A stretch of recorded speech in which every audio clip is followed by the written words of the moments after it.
오늘 우리는 대한민국 사회를 뒤흔들었던 한 충격적인 사건의 내막을 들여다봅니다. 2021년 8월 15일 이른 새벽, 경기도 평택항 전기 화물 검사 임무를 수행하던 세관 직원 한 명이 이상한 냄새를 포착했습니다. 차가운 새벽 공기 속을 뚫고 풍기는 익숙한 해산물 비린내가 아닌 도저히 설명할 수 없는 퀴퀴한 부패의 악취가 섞여 있었습니다. 이 문제가 된 트럭은 중국 웨이하이 항에서 출발한 냉동 화물 차량이었습니다. 공식 서류에는 분명 해산물 수입품이라고 적혀 있었죠. 하지만 접재 목록에는 발송지와 출처가 불분명한 냉동 컨테이너 한 대가 슬쩍 끼어 있었습니다. 현장 확인을 위해 출동한 경찰이 컨테이너 봉인을 해제하자 차가운 냉기와 함께 자욱한 흰 연기가 뿜어져 나왔습니다. 안쪽에서 쏟아져 나온 것은 셀 수 없이 많은 얼음 조각들, 그리고 그 아래 겹겹이 쌓여 있는 사람의 형체들이었습니다. 이들은 전부 젊은 남성들로 파악되었으며 얇은 단팔 셔츠만 입은 채 서로의 몸 위에 포개진 상태로 발견되었습니다. 머리카락과 손끝은 얼어붙어 있었고 일부 희생자의 손목에는 끈으로 묶었던 흔적이 선명하게 남아 있었습니다. 현장 정밀 감식 결과 해당 차량 안에서 수습된 시신은 총 29구에 달했습니다. 냉동 온도는 영하 15도.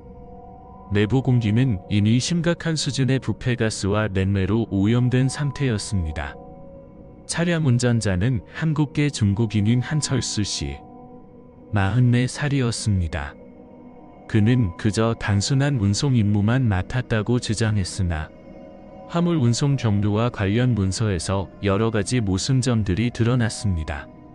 국립과학수사연구원 감식팀이 내놓은 초기 소견에 따르면 사망 시점은 발견되기 48시간에서 72시간 전후로 추정되었습니다. 주요 사망 원인은 저체온증과 산소 결핍이었습니다. 시신 대부분은 심각한 탈수 증세를 보였고 일부 피부에서는 동상으로 인한 손상 흔적이 확인되었습니다. 그런데 여기서 한 가지 매우 귀한 점이 발견되었습니다. 11번째 시신의 셔츠 주머니 안에서 접힌 종이 한 장이 나온 것입니다. 그 종이 위에는 알록달록한 로고와 함께 이런 문구가 적혀 있었습니다. 엔터테인, 당신의 꿈이 현실이 됩니다. 경찰은 곧바로 해당 자료를 확보했고 화물의 출발지 항구인 중국 웨이하이에서 똑같은 회사 이름이 사용된 기록을 찾아냈습니다. 하지만 정작 대한민국 안에서는 해당 법인 등록 자체가 존재하지 않았습니다. 29명의 이 젊은이들은 모두 미성년자이거나 20대 초반의 남성들이었습니다.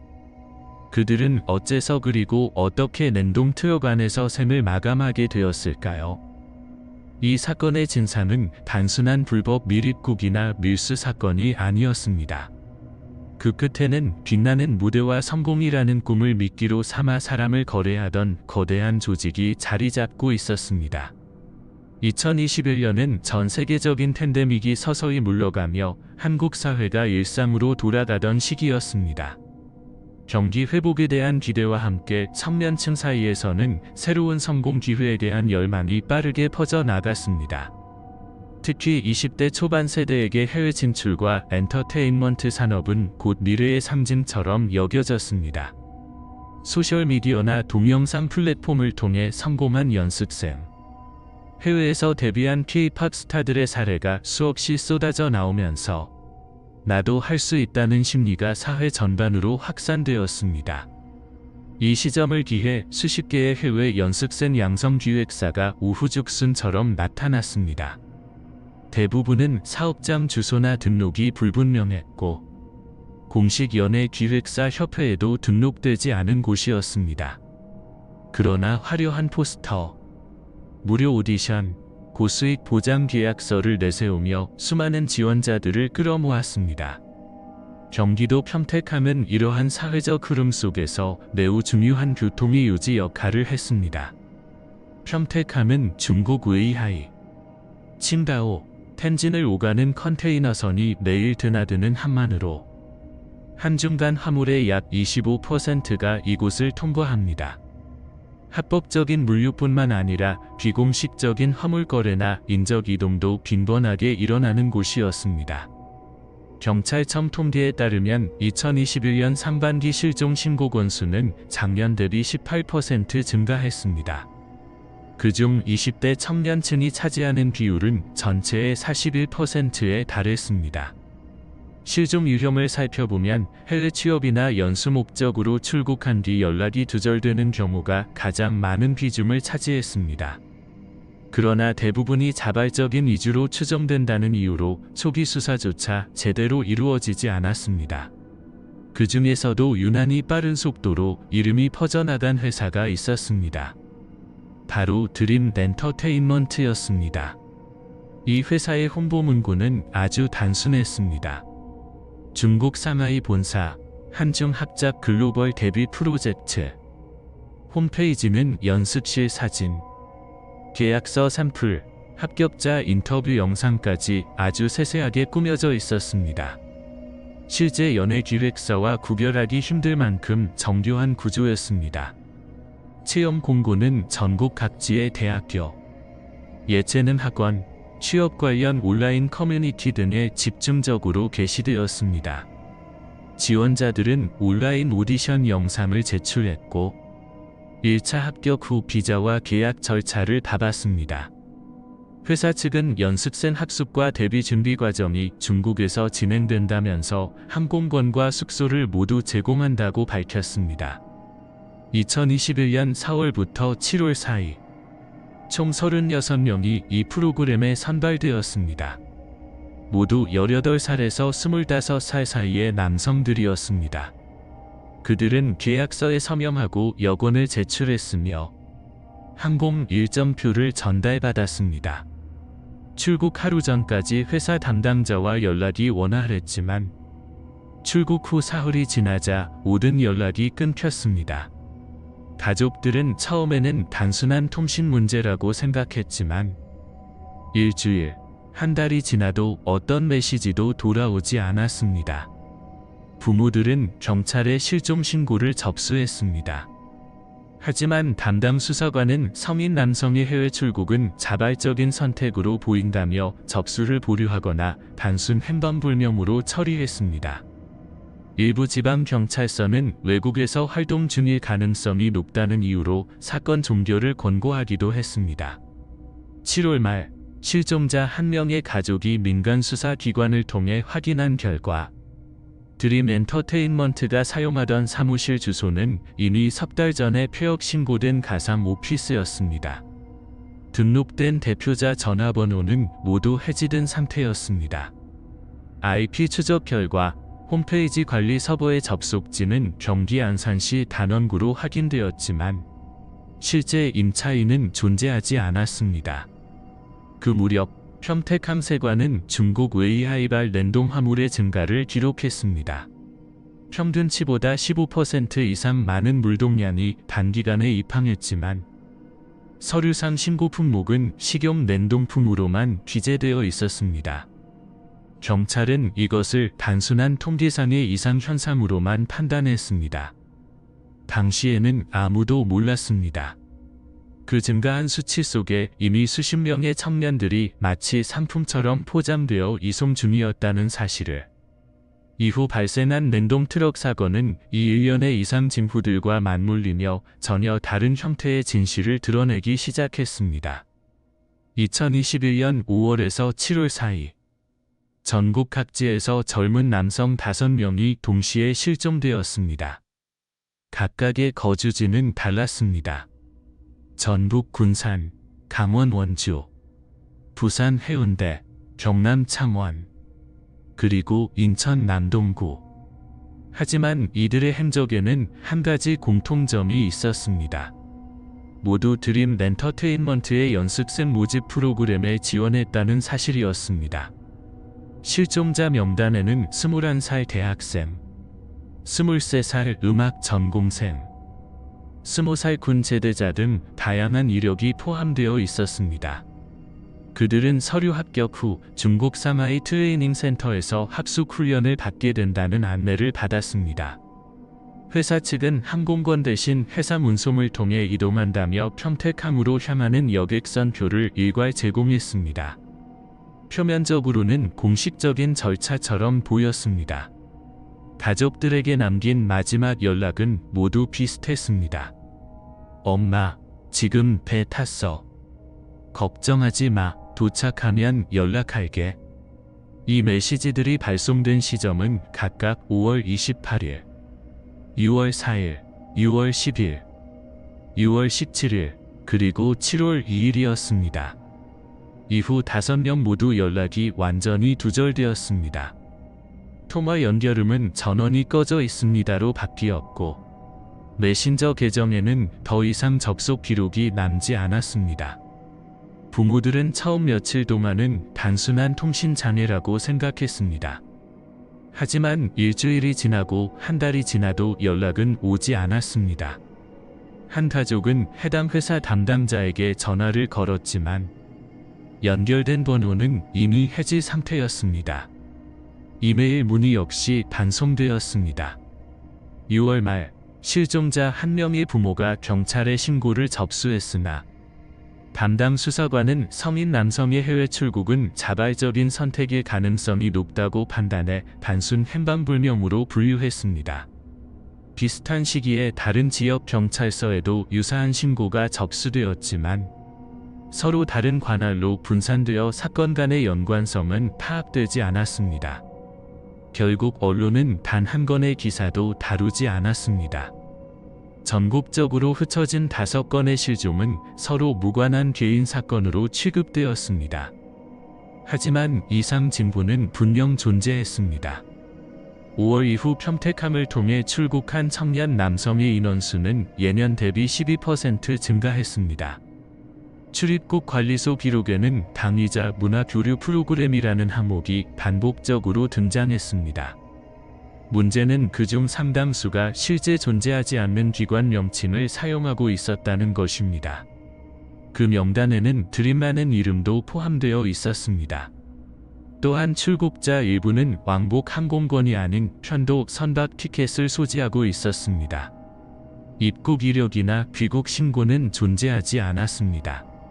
경찰청 국제범죄수사대는 당시 이 정보를 단순한 행정착오로 분류했지만 훗날 랜덤 투역 사건 이후 재조사했을 때 그 모든 기록이 이번 사건과 직접적으로 연관되어 있음이 밝혀졌습니다. 사건 초기에는 공통점을 찾지 못했지만 실종자들의 가족이 온라인 커뮤니티를 통해 서로의 사연을 공유하면서 퍼즐이 맞춰지기 시작했습니다. 각자의 자녀가 동일한 회사, 동일한 일정, 동일한 경로를 통해 출국했다는 사실이 드러난 것입니다. 그들은 경찰에 공동 진정서를 제출했으나 당시 수사기관은 회사 측 소재가 확인되지 않아 강제 수사의 근거가 부족하다고 회신했습니다.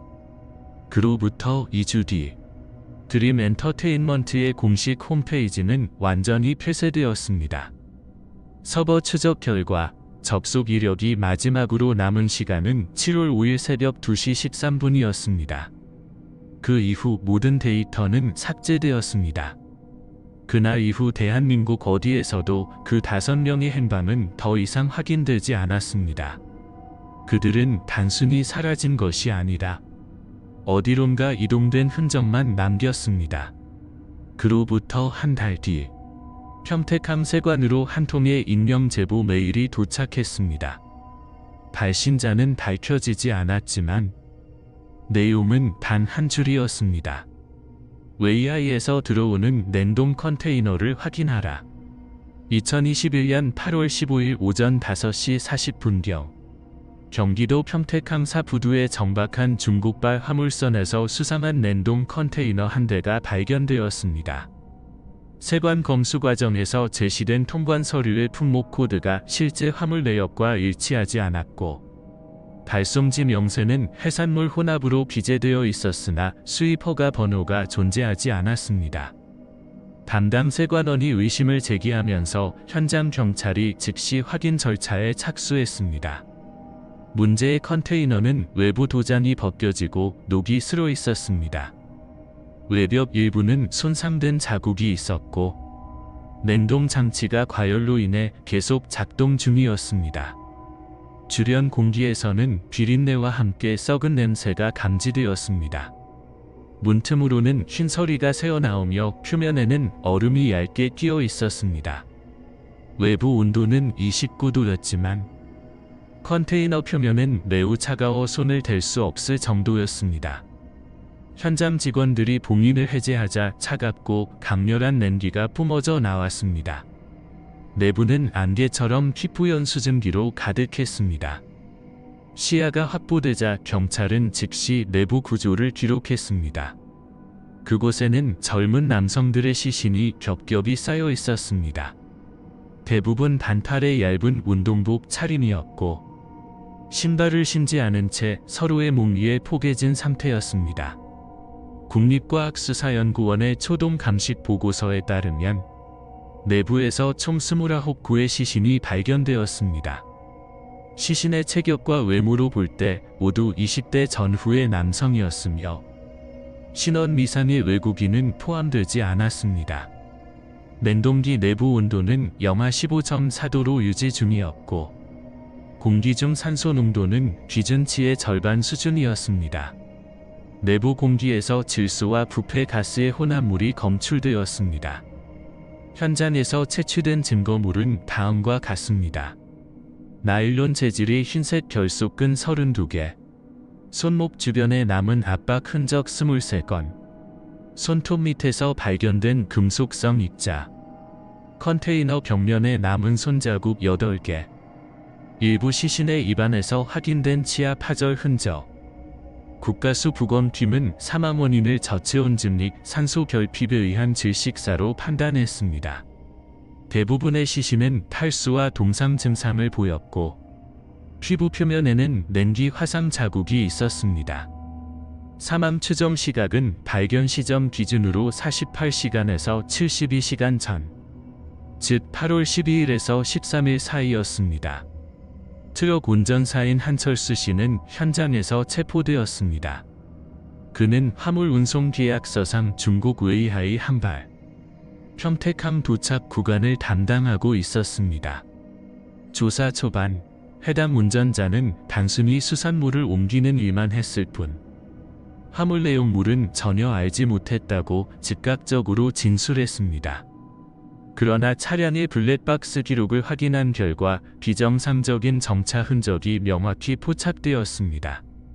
구체적으로 8월 13일 새벽 웨이하이 근처의 한난 냉동 창고 앞에서 11시간 동안 트럭이 멈춰 있었던 것입니다. 이에 경찰은 트럭과 컨테이너를 각각 압수하여 정밀한 감식 작업에 들어갔습니다. 그 결과 냉동 장치 전원부에서 수동으로 온도를 조작한 뚜렷한 흔적이 발견되었습니다. 자동 온도 조절 기능은 해제된 상태였고 특정 온도 이하로 계속 유지되도록 설정되어 있었습니다. 이는 외부에서 직접 건드리지 않았다면 절대 불가능한 일이었습니다. 한편 시신들의 신원을 밝히기 위해 지문과를 대조한 결과 피해자 8명이 기존 실종자 데이터베이스와 정확히 일치하는 것으로 확인되었습니다. 이들은 모두 드림 엔터테인먼트라는 곳에 지원한 후 실종된 인물들이었습니다. 같은 시기에 같은 경로로 사라진 사람들이라는 점이 드러난 것입니다. 현장 감식팀은 11번째 시신의 겉옷 주머니 속에서 접힌 종이 한 장을 찾아냈습니다. 그 종이의 앞면에는 드림 엔터테인먼트 로고와 함께 이메일 주소가 인쇄되어 있었습니다. 뒷면에는 섬을 의미하는 시자와 함께 연습은 끝났습니다라는 짧은 문구가 적혀 있었습니다. 이 발견으로 단순한 미립국 사고로 보이던 사건의 성격이 완전히 뒤바뀌었습니다. 경찰은 즉시 해당 명칭의 기억 실체를 추적하기 시작했으며 이것이 전국적인 연쇄 실종 사건과 직접적으로 연결되어 있다는 결정적인 정황을 확보했습니다. 평택함 냉동 컨테이너에서 시작된 이 사건은 곧바로 한국 사회 전반을 뒤흔들 대규모 인신매매 사건으로 번져나가게 됩니다. 평택항 냉동 트럭 사건이 세상에 알려진 지 나흘 만에 경찰청 광역수사대와 사이버수사팀이 합동수사본부를 꾸렸습니다. 수사의 첫 단서는 현장에서 발견된 드림 엔터테인먼트 로고와 이메일 주소였습니다. 메일 서버 추적 결과 해당 주소는 국내를 사용하지 않고 을 통해 다단계로 우회 접속한 것으로 밝혀졌습니다. 하지만 메일 발송 기록 일부에서 아주 잠깐 노출된 실제 기록이 남아 있었습니다. 그 주소는 경기도 안산시 단원구에 있는 한 원룸형 오피스텔로 이어졌습니다. 8월 22일, 경찰은 영장을 발부받아 해당 현장에 진입했습니다. 밤은 겉보기에는 평범한 가정집처럼 꾸며져 있었으나 책상 위에는 수많은 노트북, 외장하드, 프린터, 그리고 해외 송금 내역서가 놓여 있었습니다. 압수된 전자기기에서는 지원자 명단이라는 제목의 엑셀 파일이 발견되었습니다. 파일에는 총 50명의 인적 정보, 연락처, 출국 예정일, 송금 금액이 상세히 기록되어 있었습니다. 각 이름 옆에는 출항 완료, 보류, 대기 등의 표기가 붙어 있었습니다. 파일 작성자는 전민호, 32세로 확인되었습니다. 그는 자영업자로 등록되어 있었으며 과거 온라인 구인구직 사이트에서 해외 취업 알선 광고를 운영한 이력이 있었습니다.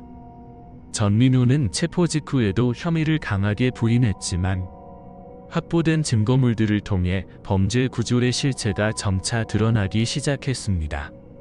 경찰은 전민호의 계좌 거래 내역을 집중적으로 분석했습니다.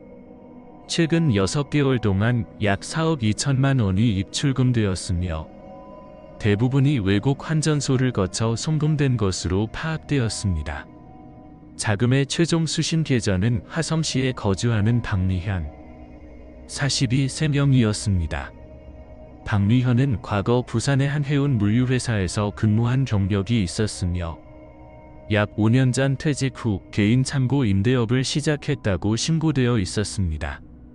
조사 결과 그녀의 창고 주소는 부산 근처의 화물 운송 단지 안에 위치해 있었는데 이곳은 중국행 컨테이너 화물의 중간 접재지로도 사용되는 장소였습니다. 수사팀은 박미현의 금융 기록을 추적한 결과 그녀의 계좌에서 주기적으로 일정 금액이 송금되는 패턴을 발견했습니다. 입금일은 대부분 실종자들의 출국일과 일치했습니다. 송금 메모에는 인원 인계 완료 확인됨이라는 문구가 적혀 있었습니다. 이로써 경찰은 연습생 모집, 인적 이동, 해상 운송으로 이어지는 구조적인 연결 고리를 확신하게 되었습니다.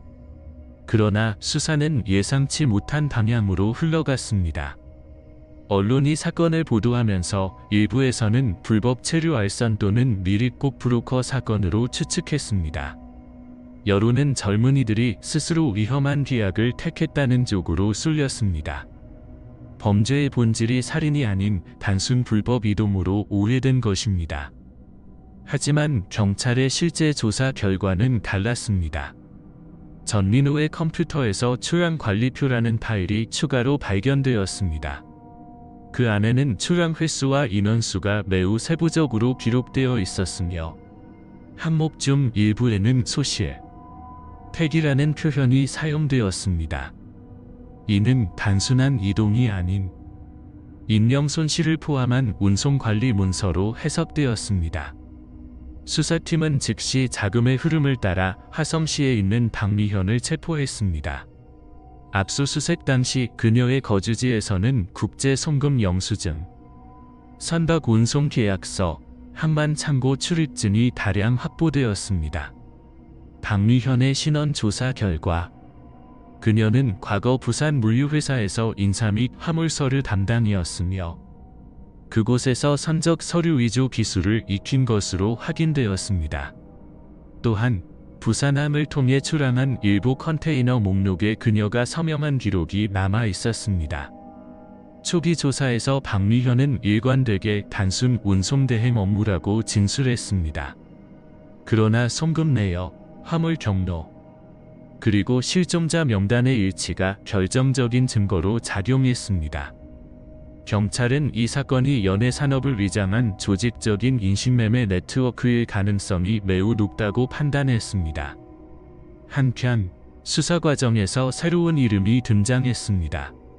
박미현의 계좌에서 정기적으로 일정 금액이 다시 송금된 계좌가 있었는데 그 수신인은 박대준, 46세, 즉 그녀의 친동생이었습니다. 그는 현재 중국 산둥성 지역에서 활동 중인 것으로 확인되었습니다. 송금 메모에는 인원 인수 확인이라고 적혀 있었습니다. 이 시점에서 경찰은 비로소 이 사건이 단순한 국내 사기가 아니라 국경을 넘나드는 조직범죄라는 결론에 도달했습니다. 경찰은 박미현의 계좌에서 송금된 해외 자금 흐름을 추적하던 중 송금 수취처가 중국 산둥성 웨이하이 인근의 한 개인 법인 계좌로 연결되어 있음을 확인했습니다. 계좌 명의는 박대준, 46세, 즉 박미현의 동생이었습니다. 그는 2018년 이후 중국 현지에서 연예인 훈련소 운영자로 등록되어 있었고 법인명은 엔동 컬처 트레이닝 베이스였습니다. 사이버 수사대가 확보한 이메일 기록에는 박대준이 보낸 문서와 사진 파일이 포함되어 있었습니다. 제목은 드림 아티스트 트레이닝 캠프였습니다. 첨부된 파일에는 열악한 시설의 내부 사진이 담겨 있었습니다. 철창이 설치된 숙소, 창문이 봉쇄된 방, 그리고 바닥에 놓인 간이 침대가 확인되었습니다. 파일의 메타데이터 분석 결과 촬영 위치는 산둥성 엔타이시 외곽 공업 단지였습니다. 한국 경찰은 즉시 외교 채널을 통해 중국 공안부에 수사 공조를 요청했습니다. 2021년 9월 3일 한중 공조 수사가 공식적으로 시작되었고 국제형사경찰기구도 협조 요청 명단에 포함되었습니다. 9월 10일 중국 공안은 현장 수색을 실시했습니다. 수색 대상은 웨이하이안에서 북쪽으로 40km가량 떨어진 폐공장 단지였습니다. 현장 보고서에 따르면 건물 내부에는 훈련소라는 표지판이 붙어 있었지만 실내 구조는 감금 시설에 가까웠습니다. 조사 결과 내부에서 총 63명의 남녀가 발견되었으며 대부분이 한국 국적의 청년층이었습니다. 일부는 영양실조 상태였고 8명은 이미 사망한 상태로 확인되었습니다. 시신들은 임시 냉동실로 옮겨졌고 국가수 중국 지부 감식 결과 사망 원인은 탈수 및 지속적인 저체온 노출로 판명되었습니다. 현장에서 압수된 노트북 한 대에는 출하 일정표라는 이름의 파일이 남아 있었습니다. 파일 내용에는 인원번호, 선적일, 도착항, 상태라는 항목이 있었습니다. 각 항목에는 확정, 배송 중, 완료 등의 문구가 기재되어 있었습니다. 공안은 즉시 해당 파일이 인신매매 운송 기록이라고 판단했습니다. 현장에서 박대준은 현행범으로 체포되었습니다. 체포 당시 그는 현지 관리인 신분증을 제시했지만 신분이 위조된 것으로 드러났습니다. 그가 사용하던 휴대전화에서는 한국어로 된 메시지 대화 기록이 복구되었습니다. 메시지 중 일부에는 다음 선적 일정은 9월 20일, 추가 인원 확보 완료 등의 내용이 포함되어 있었습니다. 송신자는 해외 연락망을 통해 암호화된 이메일로만 교신하고 있었으며 송금 내역상 박미현과 동일한 시기에 입금이 이루어졌습니다. 조사 결과 박대준이 운영한 훈련소는 실제 연습생 양성시설이 아니었습니다. 그는 한국에서 모집된 청년들을 웨이하이 함으로 이동시킨 뒤 위조된 취업 비자를 이용해 중국 내 공장 단지로 이송했습니다. 이후 일부는 노동 착취에 동원되었고 나머지는 냉동 컨테이너를 통해 재이동하는 구조였습니다. 이 과정에서 다수의 피해자가 사망한 것으로 확인되었습니다. 박대준은 초반 조사에서 나는 단순히 인원 관리만 했다고 진술했으나 확보된 증거들은 그가 전체 운영을 총괄했다는 정황을 보여주었습니다. 특히 그의 계좌에서 링크 로지스틱스라는 회사로 매달 일정 금액이 송금된 사실이 발견되었습니다. 송금 주기는 한 달 간격이었고 네모에는 확인 완료, 출항 승인이라는 문구가 남아 있었습니다. 링크 로지스틱스는 한국 부산에 본사를 둔 해운 물류 회사였습니다. 표면적으로는 정식 해운 운송 기업으로 등록되어 있었으나 세무당국의 자료에는 실제 영업 기록이 거의 없었습니다. 대신 해외로의 대규모 송금 내역이 비정상적으로 많았습니다. 한국 경찰은 이 시점에서 사건의 구조가 단순한 국내 범죄가 아니라 한중간 해운 물류 네트워크를 이용한 국제 인신매매 조직임을 확신했습니다. 수사본부는 즉시 인터폴을 통해 링크 로지스틱스의 대표자 정보를 요청했고 대표 명의는 함도시 오시채로 확인되었습니다. 그는 과거 부산항 운송연합에서 활동했으며 워크, 그룹 등 다수의 페이퍼 컴퍼니를 운영한 전력이 있었습니다. 박대준의 자백은 짧았지만 결정적이었습니다. 그는 조서에서 이렇게 진술했습니다. 나는 단지 명령을 따랐다. 모든 건 한국에서 지시가 내려왔다. 그 한마디로 수사의 방향은 완전히 바뀌었습니다. 모든 실마리가 함도식 그리고 그의 해운 네트워크 링크 로지스틱스로 향하고 있었습니다. 링크 로지스틱스의 실체가 드러나면서 수사는 해운 네트워크 중심으로 확대되었습니다. 부산항 해운청 자료에 따르면 이 회사는 부산, 웨이하이, 마닐라를 잇는 정기 화물 노선을 운영하고 있었습니다. 선적 품목은 주로 전자부품, 식료품, 산업기자재로 신고되어 있었지만 출항 내역과 화물 무게 사이에 지속적인 불일치가 확인되었습니다. 특히 일부 선박의 하역 기록에는 특수냉동 화물이라는 항목이 반복적으로 등장했습니다. 경찰은 자금 추적을 통해 돈의 흐름을 분석했습니다. 부산 본사 계좌에서 시작된 돈은 마카오와 싱가포르의 페이퍼 컴퍼니를 경유해 다시 한국으로 환류되고 있었습니다. 송금 목적은 해운 보험료, 선적 수수료, 국제 운송 보증금 등으로 위장되어 있었으며 실제로는 인신매매 대금이 세탁되는 구조였습니다. 자금 추적 결과 총 24개의 해외 법인이 관여되어 있었고 그중 절반 이상이 1년 미만의 단기 법인이었습니다. 대부분이 허위 주소를 사용했으며 동일한 대표자 이름이 여러 회사에 반복적으로 등록되어 있었습니다.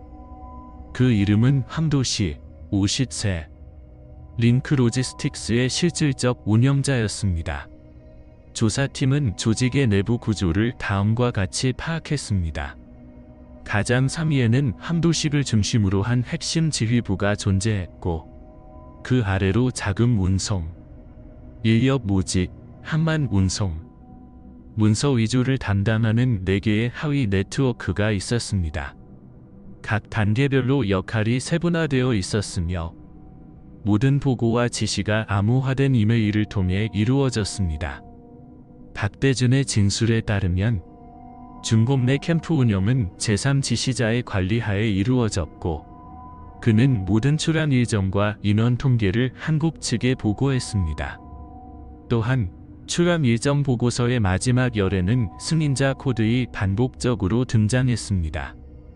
경찰은 이 코드가 워크네트워크라는 함도식의 또 다른 페이퍼 컴퍼니 명칭과 동일함을 확인했습니다.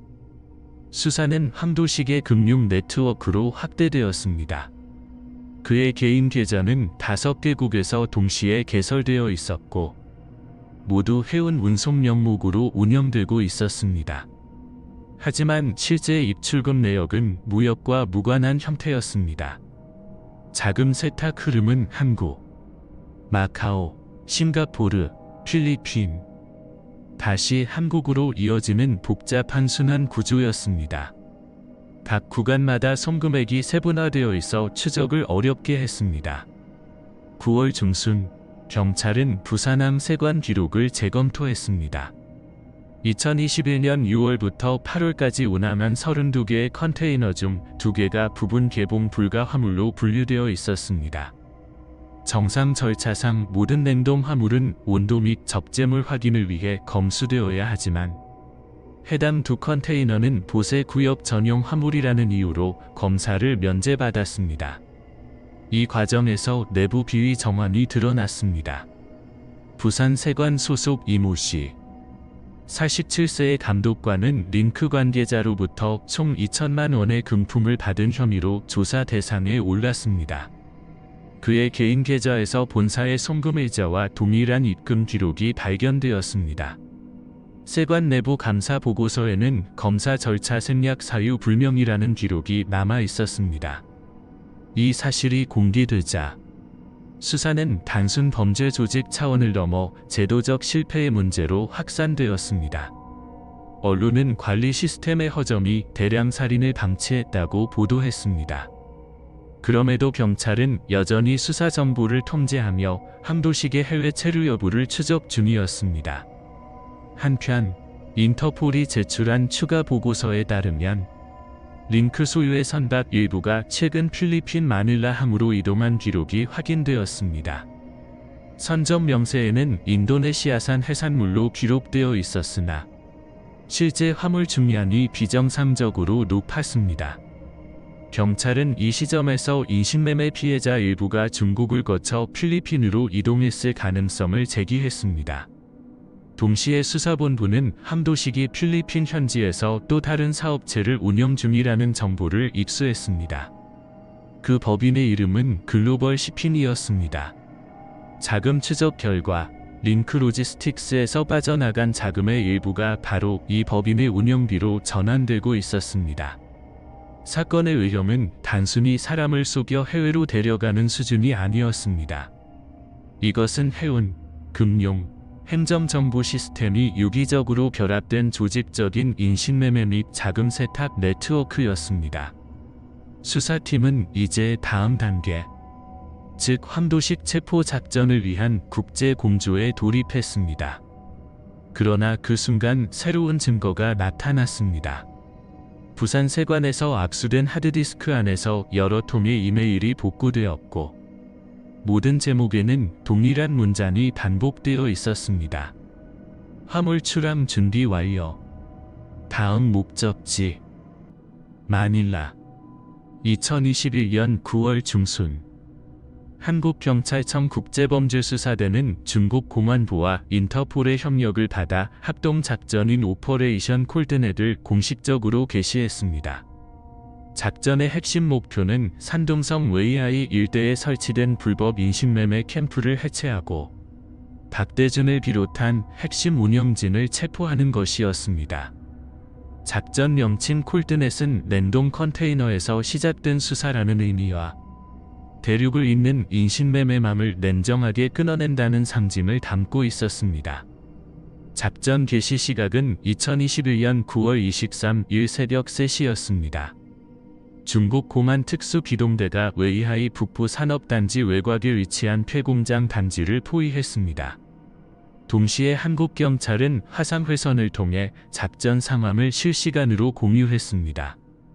이 지역은 과거 화학공장으로 사용되던 건물로 외부 감시 카메라 12대가 설치되어 있었습니다.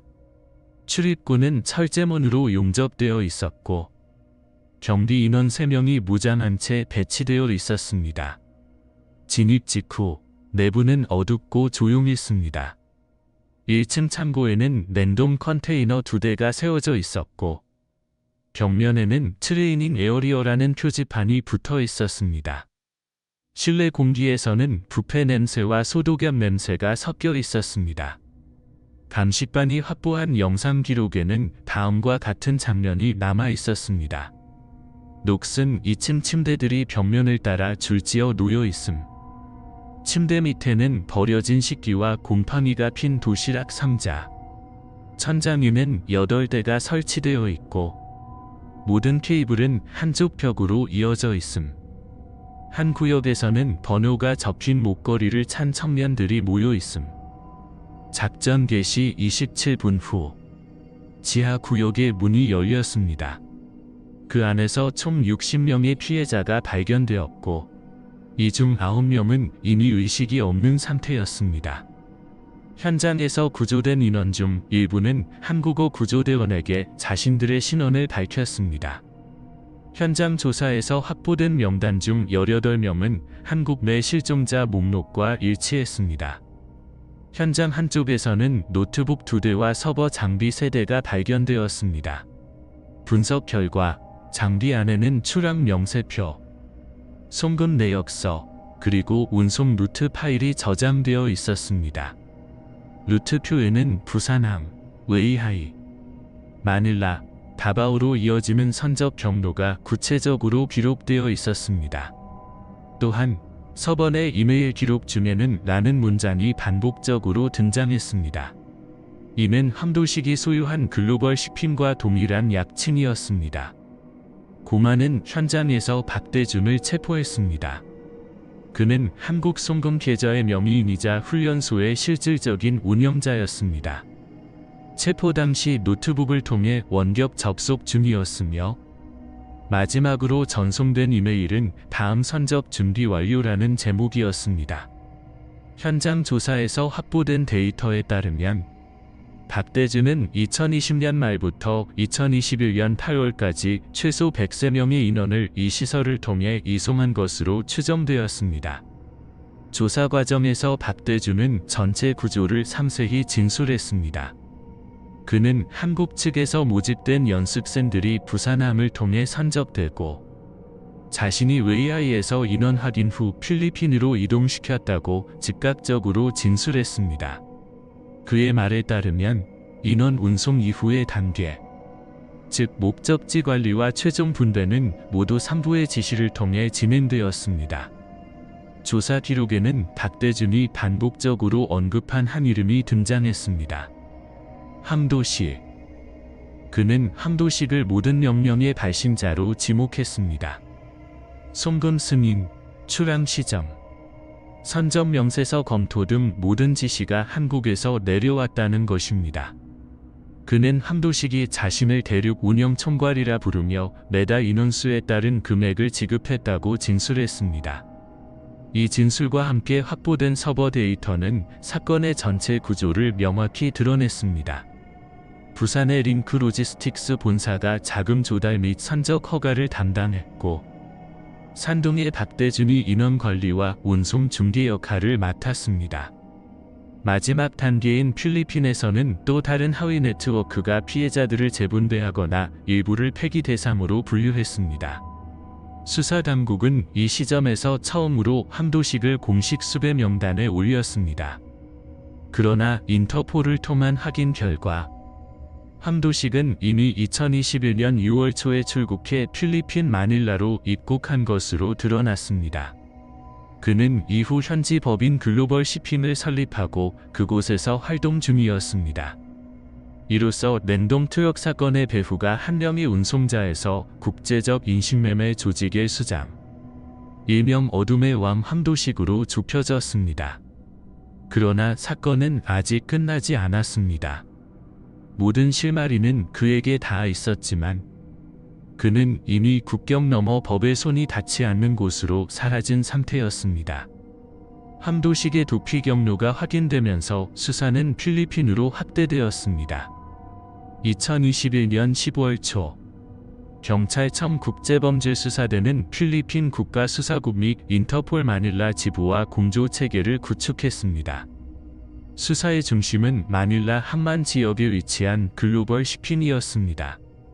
해당 법인은 해운 운송 및 해외 인력 중개를 명목으로 설립되었지만 실제로는 링크 로지스틱스의 위성회사로 확인되었습니다.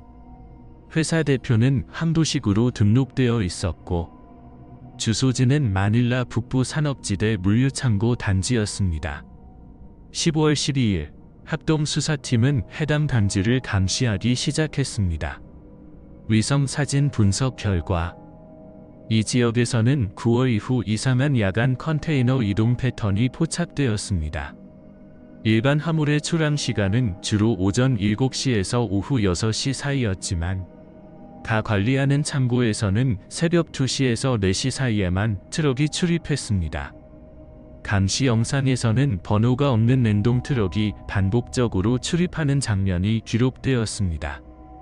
15월 18일 새벽, 필리핀 수사 당국은 한만 컨테이너 일대를 긴급 정지시켰습니다.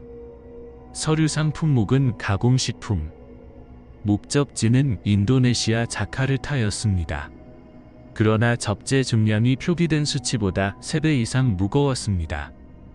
봉인을 개봉한 결과 내부에서는 충격적인 장면이 드러났습니다. 총 197명의 남녀가 좁은 공간에 밀집해 있었습니다.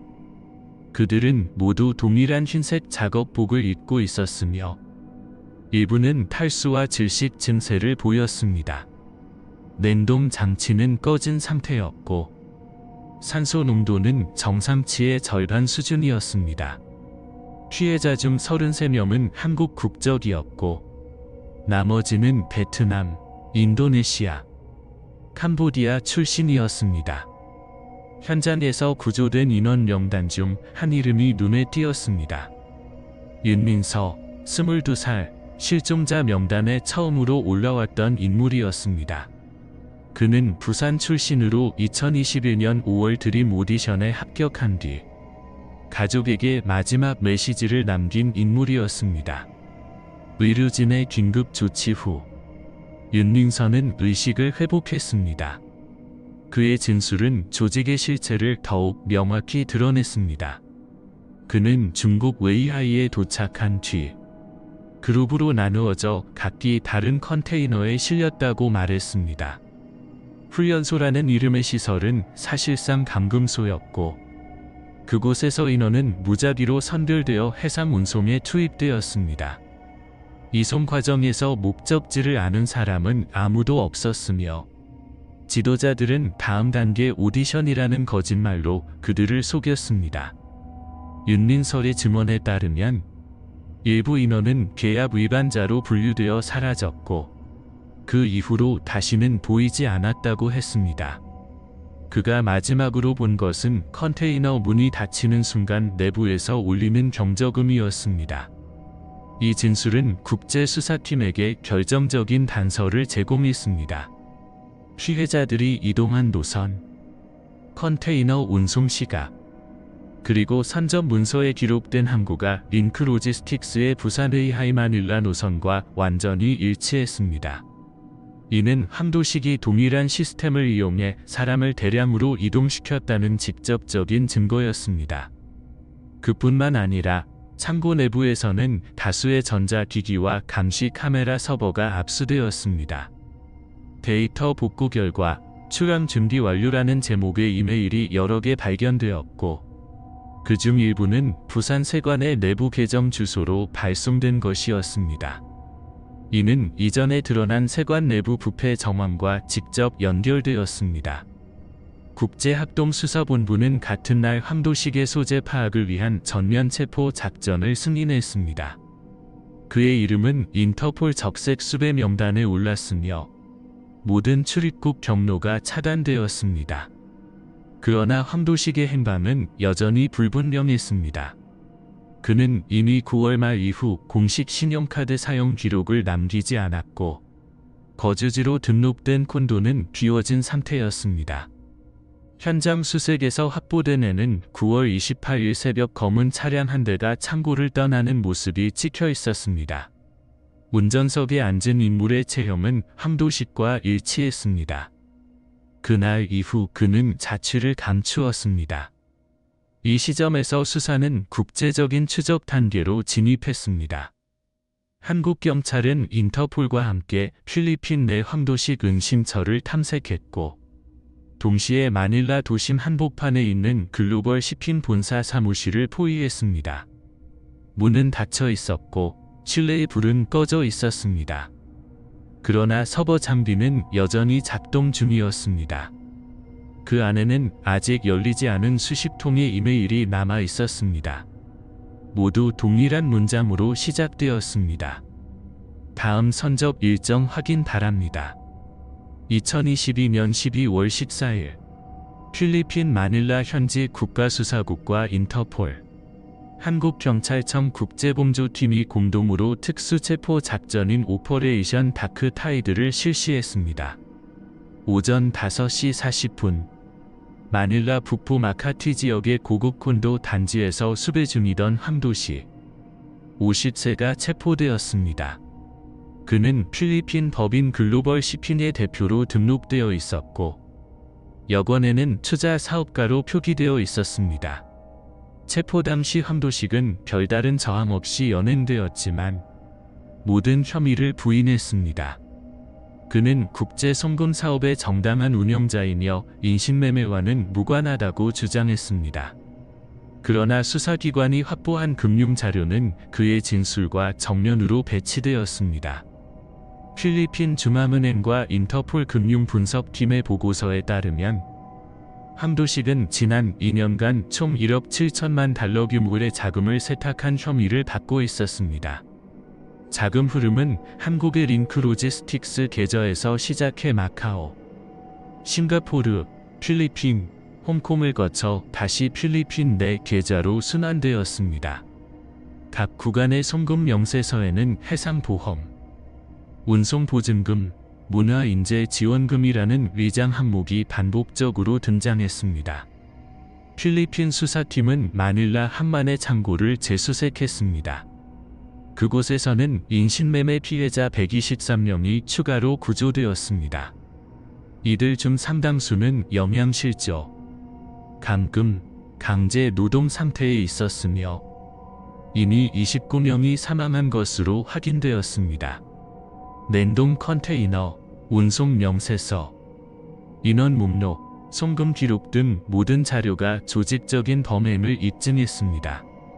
압수된 서류에는 출항 승인 코드, 지급 확인 등의 내부 약어가 반복적으로 기재되어 있었습니다.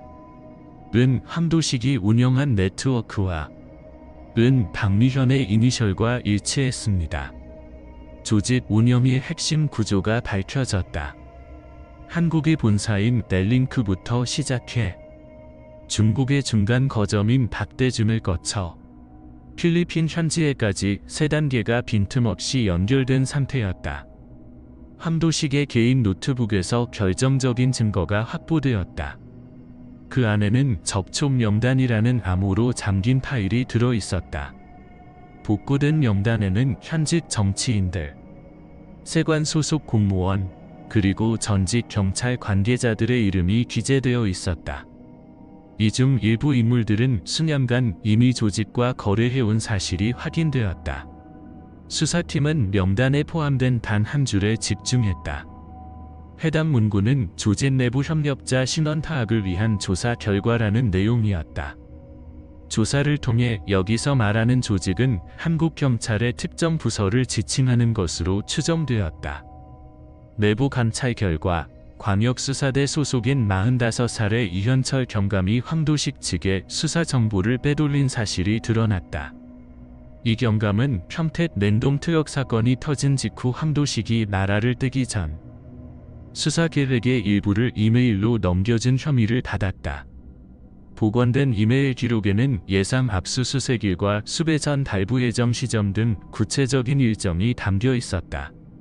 그 대가로 이 경감의 계좌에는 5천만 원이 송금된 사실이 확인되었다. 이 사건은 단순 인신매매 범죄를 넘어 국가 시스템 내부의 공모와 부패 문제로 확산되었다. 언론에서는 이를 국가 체계의 붕괴라고 격렬하게 비판했다.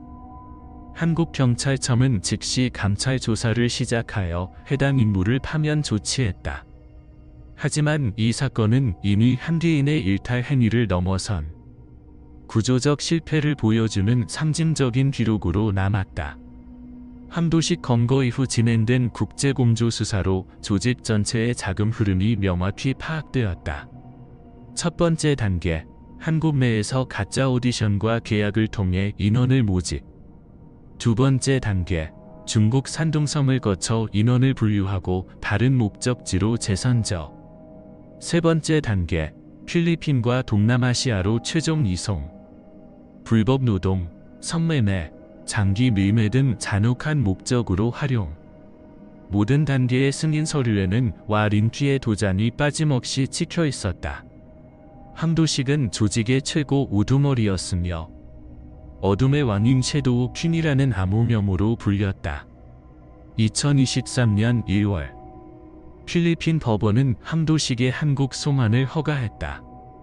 그는 마닐라 공항에서 한국 경찰에 인계되었고 인천 공항에 도착하자마자 즉시 구속되었다. 하지만 그는 여전히 모든 혐의를 부인하며 자신은 단순히 운송을 담당하는 계약자에 불과하다고 주장했다. 그의 진술과는 달리 압수된 서버에는 함도식이 직접 승인한 결제 내역 53건이 기록되어 있었다. 그 결제 금액은 실종자 명단에 있는 인원수와 정확하게 일치했다. 사건은 이제 단순한 범죄 수사 차원을 넘어 제도와 인간의 어두운 이면을 직시해야 하는 문제로 확대되었다. 그 어둠 속에서 함도식만이 홀로 웃고 있었다. 그리고 수사팀은 깨달았다.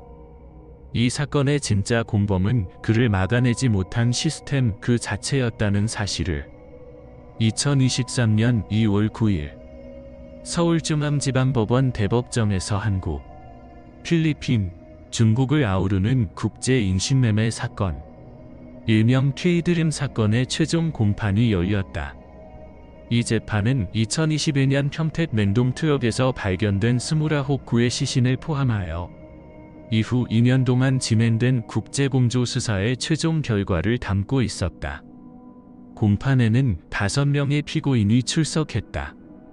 함도식 50살, 링크 로지스틱스 및 글로벌 쇼핑 대표, 조직의 총책임자. 박대준 46살, 중국 웨이하이 캠프 운영 책임자. 박미현 42살, 자금 중개 및 화물 위조 문서 담당자. 전민호 32살, 온라인 모집 및 계약 담당자. 한철수 44살, 냉동 트럭 운전 및 국내 운송 담당자.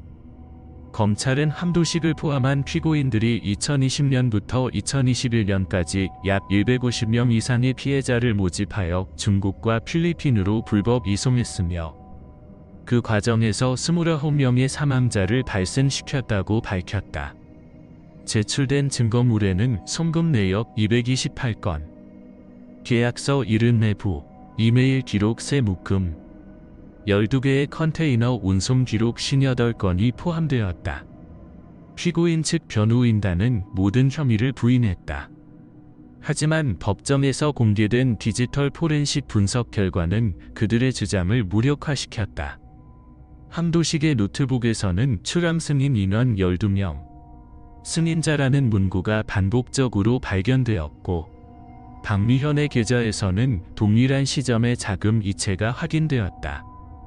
박대준이 운영하던 산동훈련소의 영상에는 피해자들이 냉동 컨테이너에 탑승하는 모습이 명확히 기록되어 있었다.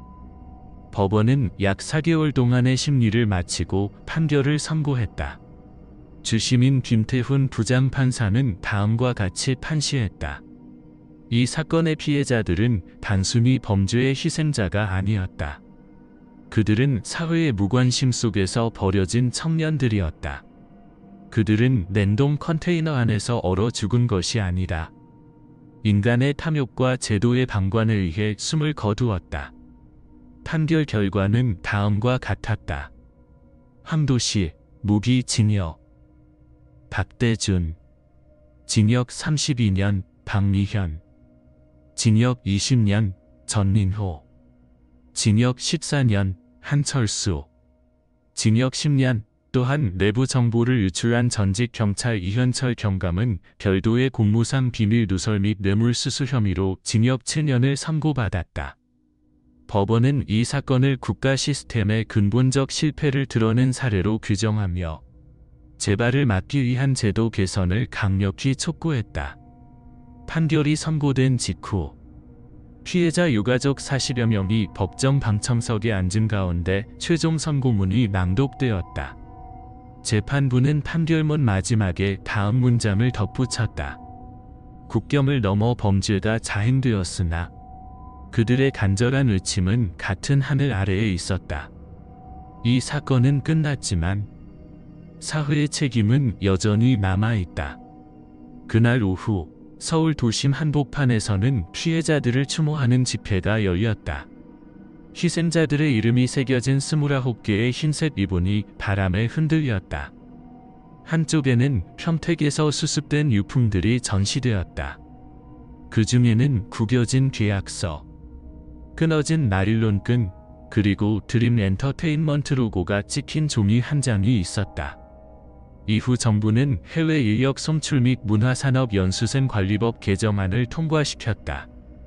모든 해외 파견 프로그램은 정부의 직접 등록 및 감독을 받도록 의무화되었다. 또한 경찰청 내에 국제인신매매 전담수사부가 새롭게 만들어졌다. 한편 서울 도봉구의 한 화장장에서는 29명 희생자의 합동 장례식이 거행되었다. 국가가 주관한 이 장례식 후 희생자들의 유해는 평택항 인근에 조성된 추모비에 안치되었다. 비석에는 다음과 같은 글귀가 새겨졌다. 이들은 별이 되지 못한 청춘이었으나 그들의 이름은 다시는 얼지 않으리. 장례 절차가 끝난 뒤 바다는 고요했다. 평택항의 바람은 차가웠지만 그날 항구에서는 단 한 척의 배도 출항하지 않았다. 수사관들은 그곳에 다시 서서 사건의 시작이었던 냉동 트럭을 떠올렸다. 그리고 모두가 알았다. 이 사건은 종결이 아니라 냉혹한 시스템의 그림자를 세상에 드러낸 새로운 시작이었다는 것을.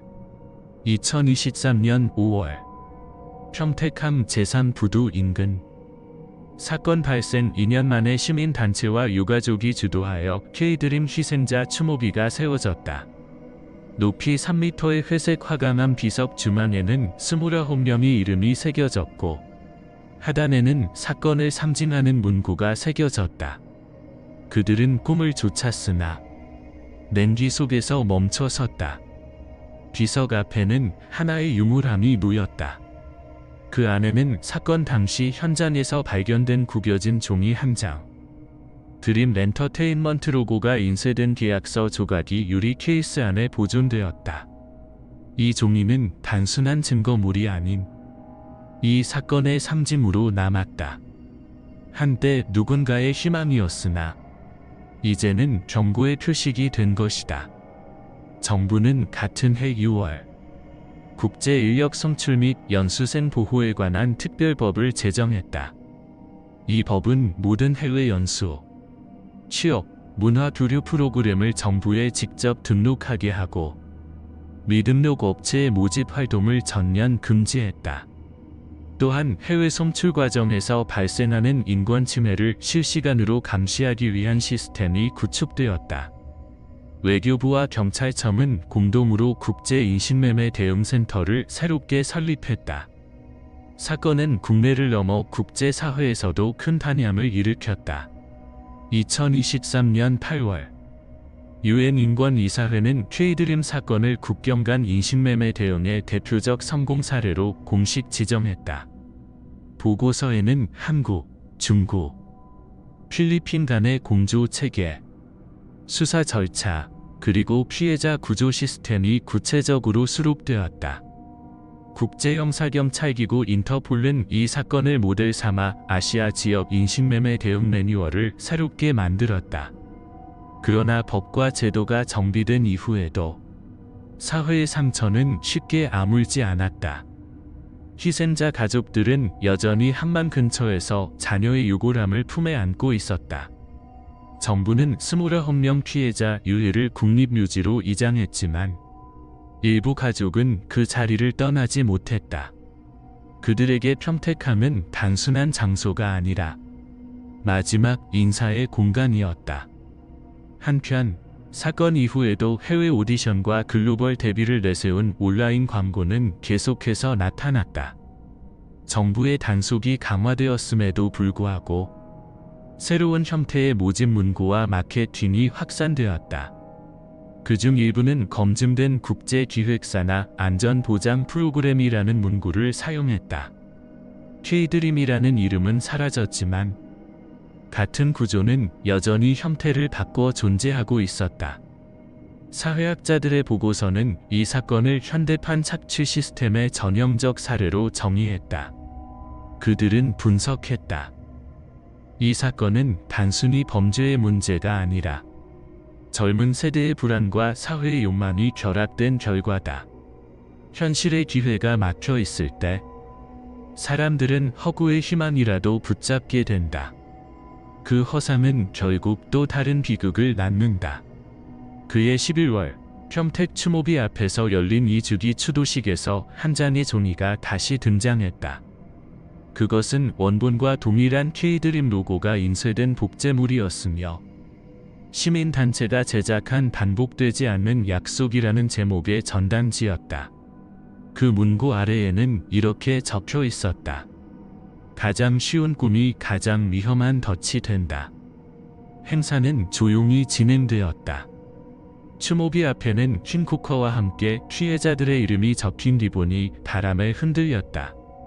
그날 항구의 바다는 잔잔했지만 바람 끝에는 차가운 냄새가 남아 있었다. 그 냄새는 단순한 기억이 아니라 사회의 경고로 남았다. K드림 사건은 이제 법적으로 종결되었지만 그 흔적은 사라지지 않았다. 수사관들의 기록소, 법원의 판결문소, 그리고 평택한 바다 위의 바람 속에서 여전히 남아 있었다. 그리고 사람들은 그날의 문장을 되새겼다. 그들은 얼어 죽지 않았다. 그들을 죽인 것은 우리 모두의 방관이었다. 2023년 겨울, 평택항의 새벽 공기는 여전히 차가웠다. 사건의 흔적은 사라졌지만 부두 끝에서 바라본 바다는 그날의 기억을 품은 듯 고요했다. 수면 위로는 하얀 수증기가 천천히 튀어올랐다. 2년 전 그 자리를 뒤덮었던 냉기의 기운은 이제 바다의 숨결로 변해 있었다. 맨 처음 발견된 그 냉동 컨테이너. 문이 열리던 순간 흰 연기와 함께 퍼져나가던 냉기가 사람들의 얼굴을 덮쳤다. 그 냉기는 단순한 온도가 아니었다. 그것은 사회의 무관심이 만든 얼어붙은 공기였고 인간의 욕망이 만들어낸 인공적인 겨울이었다. 29명의 청년이 있었다. 그들은 각자의 도시에서 각자의 꿈을 안고 떠났다. 누군가는 가수가 되기를 바랐고 누군가는 더 나은 삶을 원했다. 그들이 본 마지막 빛은 무대의 조명이 아니었다. 그 빛은 컨테이너 내부 냉동 장치에서 반사된 어둡고 차가운 냉광이었다. 법정의 판결이 내려지고 범인들이 감옥에 갇혔어도 사건의 본질은 완전히 해명되지 않았다. 그들이 왜 그런 선택을 했는지, 그리고 왜 그토록 많은 이들이 그 뒤를 따랐는지는 여전히 풀리지 않은 질문으로 남아있다. 평택항 방파제의 추모비 앞에는 여전히 한 장의 종이가 놓여있다. K드림 엔터테인먼트.